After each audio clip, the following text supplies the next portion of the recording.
lado, nos protegendo, nos intuindo. E vamos, através da leitura do Evangelho, ganharmos novas forças, novo entendimento, sabedoria para enfrentarmos o nosso dia a dia, as nossas dificuldades. Não esqueçamos do nosso copinho com água para fluidificação.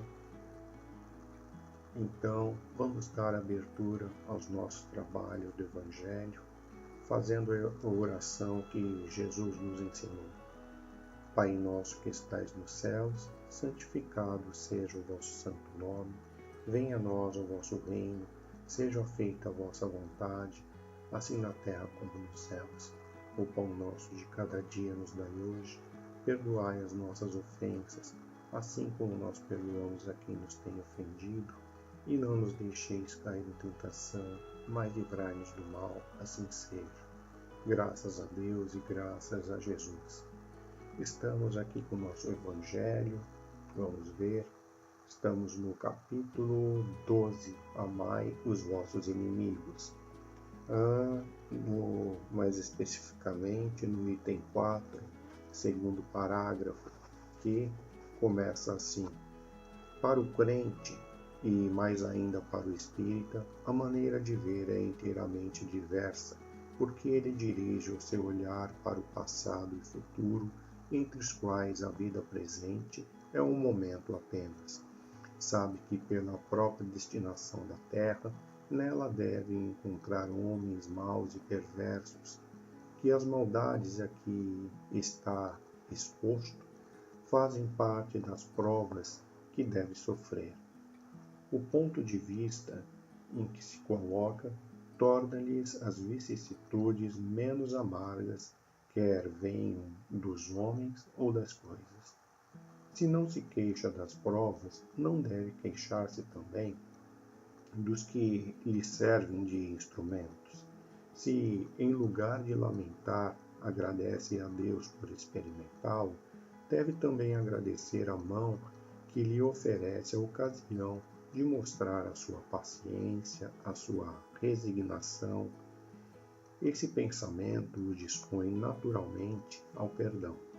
Ele sente, aliás, que quanto mais generoso for, mais se engrandece aos seus próprios olhos e mais longe se encontra do alcance dos dardos do seu inimigo. Pois bem, o parágrafo termina aqui. E o que isso quer dizer para a gente? Que nós que cremos na vida eterna, que nós que cremos em Deus, temos uma maneira diferente de olhar as coisas. Nós olhamos para o passado, olhamos também para o futuro, olhamos para o passado quando vemos que certas coisas que nos acontecem nesse mundo, não sabemos o porquê delas acontecerem. Eu sou tão assim, eu sou tão legal e essas coisas me perseguem. Eu não consigo fazer tal coisa porque algo me atrapalha. Sempre sou perseguido por alguma coisa que eu não sei o que é. E eu não encontro a solução para isso. O que é que eu fiz? Sabe-se lá, o que fizemos, mas se a resposta não está nessa vida, talvez esteja nas vidas passadas que tivemos, nos erros que não fomos capazes de consertar, nas pendências que deixamos para trás. Sempre esse pensamento deve nos ser colocado, devemos lembrar que somos devedores do passado. E outra coisa também é que no nosso plano reencarnatório pedimos para que certas coisas aconteçam na nossa vida, certas dificuldades nos venham para que possamos nos provar, possamos provar que somos merecedores que aprendemos a lição e que agora podemos desempenhar de uma forma melhor, vamos sair vitoriosos se aquela dificuldade nos vier novamente. Vamos provar que estamos melhores em tal quesito. Mas, assim que chegamos aqui, nos baixa aquele esquecimento providencial para que começamos a agir através da nossa intuição, através daquele sentimento que a nossa consciência nos faz ter de que devemos praticar o bem, que devemos ser mais compassivos, que devemos ter mais paciência com as situações, com as pessoas. Então, devemos lembrar que estamos num mundo onde é necessário reencarnar e reencarnar várias vezes para que, através do contato com esses espíritos que estão aqui, vamos nos depurando aos poucos. É necessário passarmos por situações que só nesse mundo podem acontecer. Só esse mundo de provas e expiações pode nos fazer melhorar. Não adianta irmos para um mundo melhor, pular uma série, se chegamos lá e somos ainda não aperfeiçoados para aquele mundo novo que está ali.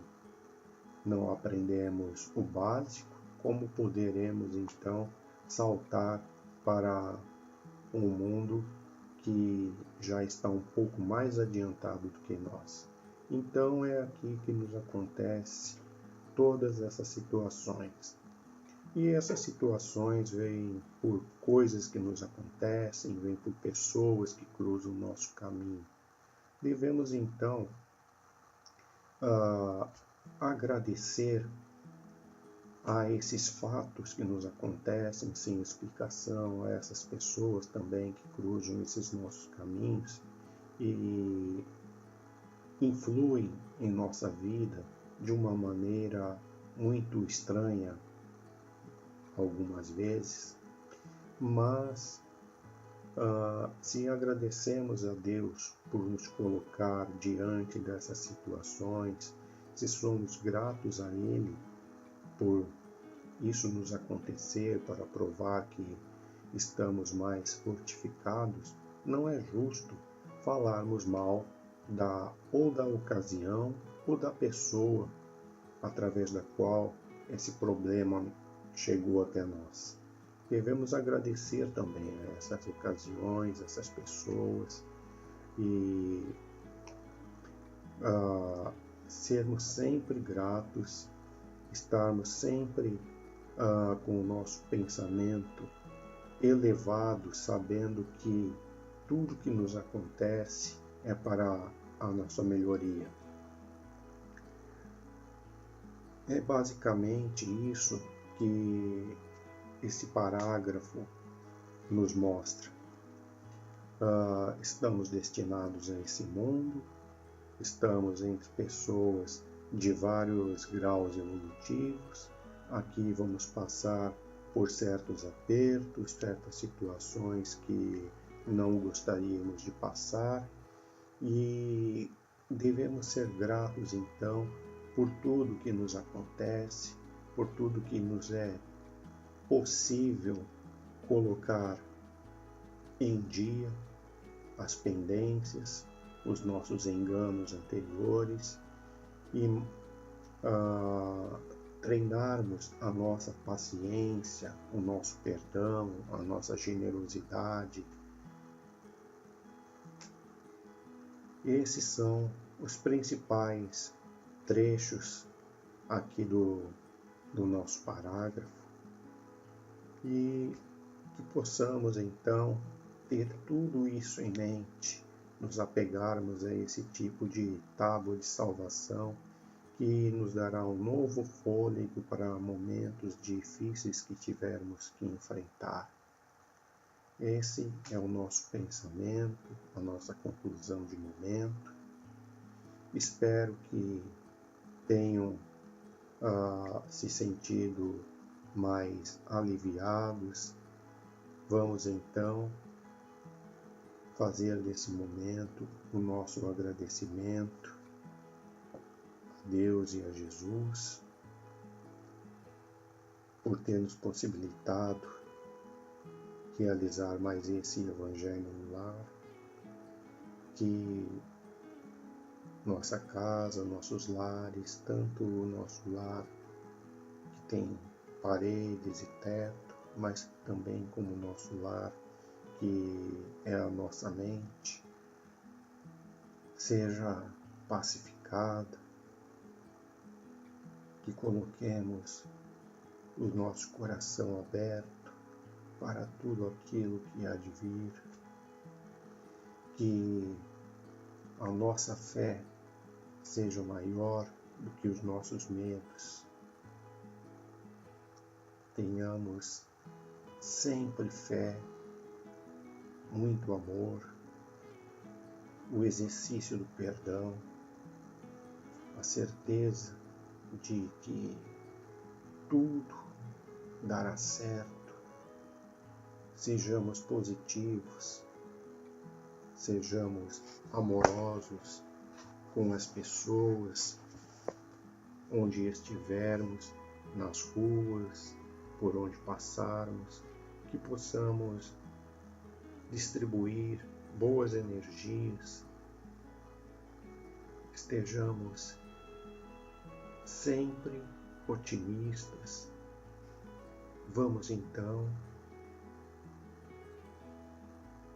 fazer as nossas vibrações por aqueles irmãos que estão nas ruas, pelos enfermos,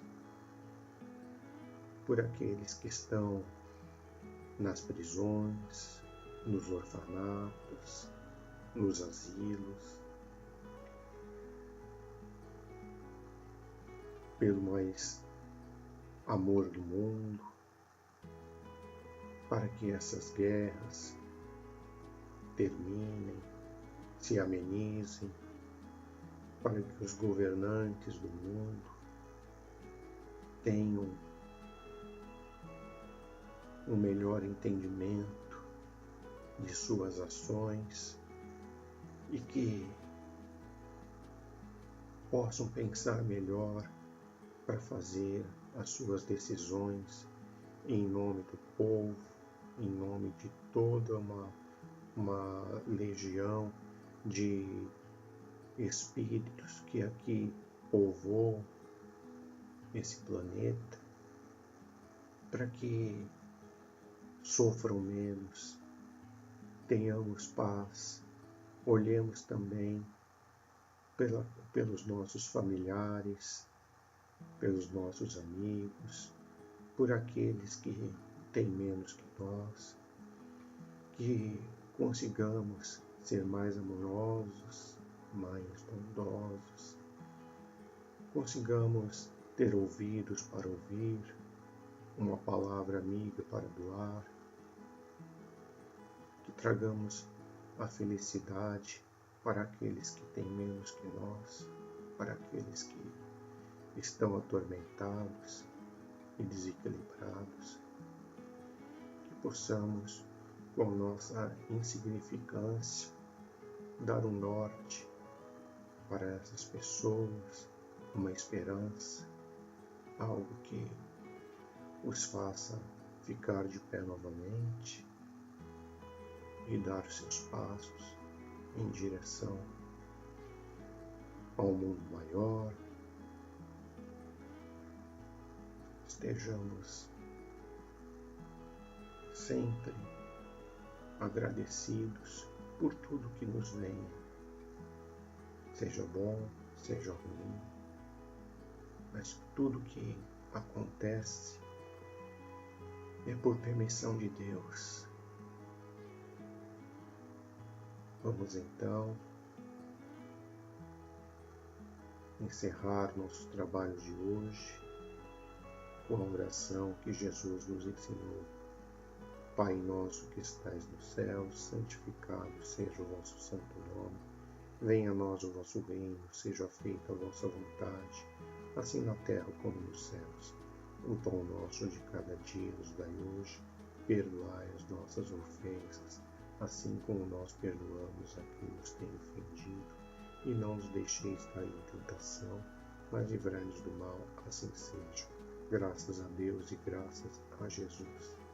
Obrigado pela companhia e nos veremos mais uma vez, se Deus assim permitir. Muito obrigado.